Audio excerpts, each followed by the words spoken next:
practical, physical, material reasons. Yeah. Even if I was the most spiritual person imaginable, I am still limited by, say, material, real concerns, the ones that are just in lockdown. We've seen how it's affected people day to day. It's affected Muslims as much as Christians and atheists. It's affected all of us in very real, in terms of work, in terms of home, in terms of health, in terms of money. I have no need for God. Sorry to cut you off. No, not at all. I was just going to ask you, so from what you have said, the conclusion would be whether there is or there isn't, it doesn't make a difference to how we are living. Looking at reality, obviously it does not. Even if I'm wrong, even if God exists, as you describe or as someone else describes, He doesn't care remotely about me or you or anyone. He doesn't. He can't do it. You see that day to day. Right, okay. So, from what I gather, you have a standard which you want the Creator to achieve. No, I'm not holding a Creator to any standard that I impose on him. I do not know what standard your God. Why then would it make a difference whether the Creator makes a difference to you or not? Because if you don't already have a standard. Tell me he does. No, I never said anything. I only asked you, why are you still holding on to that position? Now, when we asked about it, you said, look at the pandemic and how it has affected everybody, just as a reason. Example, And then you went on to say why you think, even if there was, he doesn't care about you, he doesn't care about me, he doesn't care about anything. So obviously for you to arrive at that conclusion, you already have a standard. Have I come to my lack of belief using that standard? Every guy here, everyone in this park, they are variable in almost infinite ways, in character, in education, in upbringing, parenting, in life experience, in health, particularly health. I have a particular health, definitely. We can see that life is a hugely variable matter. Which almost infinitely so. But I can agree totally with you, but you know what? Whatever you are saying on a logical footing does not in any way establish the non-existence of a Creator. I don't need to though, do I? No, it's not whether you do or you don't. But your logical reasoning applied is not leading you to a logical conclusion. I'm sorry, I failed to see how that. I'll tell you how. I do apologize. I'll tell you how. Look, if whether there is a Creator or not does not make a difference to our lives, that's your perspective, And then I said to you, well, look, it seems like there's a standard you're holding the Creator to. And then when you said, no, you don't, I said, look, you said he doesn't care about me, he doesn't care about anybody, Then when I said you must be holding him to a standard, you then said, well, actually, I may have not used that standard to arrive at the conclusion about probably not being God, What I am saying to you is, look, if you take your reasoning logically to its conclusion, whether there is a Creator or not, it doesn't make a fundamental difference to the position you are holding. Is that not correct? Logically, I think so, yes. Excellent.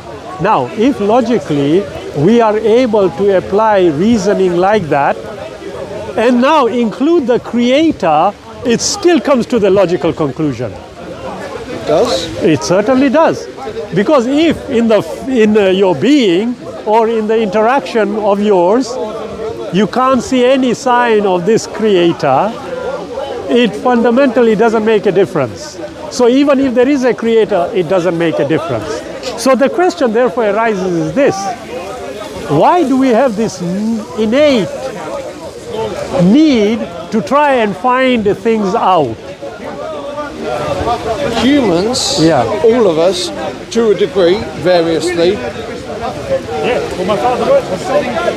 we are a curious Thank you. creature. Yes. I can imagine that people not knowing the answer Yeah. in life, there's a great many things which are Thank you. unknown. There you are, sir. Yeah. They're indeterminate. We don't know. It's must have been very easy for primitive men, especially, to invent an explanation over remaining in ignorance. It's much easier, much better to invent any explanation over remaining in ignorance about something unknown. You know what? It sounds reasonable, but the issue is not that. The issue is, why are we a creature that wants to find things out? Why? Look, for example, let me ask you this. If I remain in ignorance, yes, I wouldn't need to develop laws. Do we agree? Yes, because If I don't develop laws, I can be as free as my being wants me to be. life would be absolute madness. Wait a minute, that's a Humans- presumption. One second. We can see through reality. We can No, see through no. One second. experience. One second. I'm so sorry, I've forgotten your name, sir. James. James Shabir. I knew it was Shabir. I remembered from years ago. Excellent, James. I tell you what, James, look, the point I'm making is, if I remain in ignorance, I am totally free. Am I not? At an individual level, you are, yes. Excellent. Now, if each and every individual thought the same, we would all be in ignorance, wouldn't we? Yes. And we would all be totally free. Free is relative depending on my... Look. I think I should be, you're the most decent, pleasant man in this park. Oh, okay, I thank think you. You're being disingenuous. I certainly am not. I'll tell you why. There's a reason for why I'm asking. Yeah? Look, I know that it is the very need for us to have a social system that has allowed us to think about a legal system. Why? So that our social construct can have a behavior pattern which is consistent with all the people living in that society. Do we agree? Yes. Now, watch this. Go on, tell me, James, what? We can see how that need to arrive at law collectively has varied massively over time around the world, It has. affecting tribes, people, a larger collective, nations, kingdoms, empires. Yeah, Laws vary yeah. massively. I think if we could somehow transport ourselves back 1,000 years to somewhere else, the laws then would be Very simple, very less. they might be very bizarre to us in some ways. Absolutely. I'm sure. Now, here is the issue with that, and you have pinpointed it. If I wanted a legal system implemented in society, and I had a choice between one that is absolutely objective as opposed to one where it is going to have to be reliant on a certain group of human beings only, which one would you choose? Logically, an objective You're right. set of laws would be better, more reliable than one which is Now, subjectively excellent.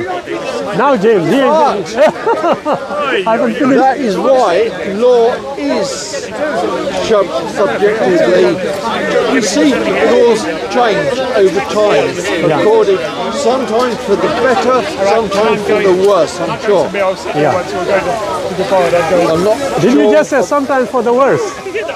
Sometimes they introduce laws that affect people. Some people would say that they are negatively affected by some changes that have been made to law. Business law, that's your businessman that owns a business. Yeah. I'm sure we can imagine a law changing that affects you adversely. Yeah. I can't think of one, but I'm not. That at 20%. There you go. Okay, but look, no, it's okay, James. Thank you. When I get tired, I'll pass it on to you. Yeah, but you see, James, I agree with you. But now, look, we have to think about potential laws which are passed, which can potentially damage society. But now, for us to be able to establish what is potentially damaging, we would have to have an objective standard.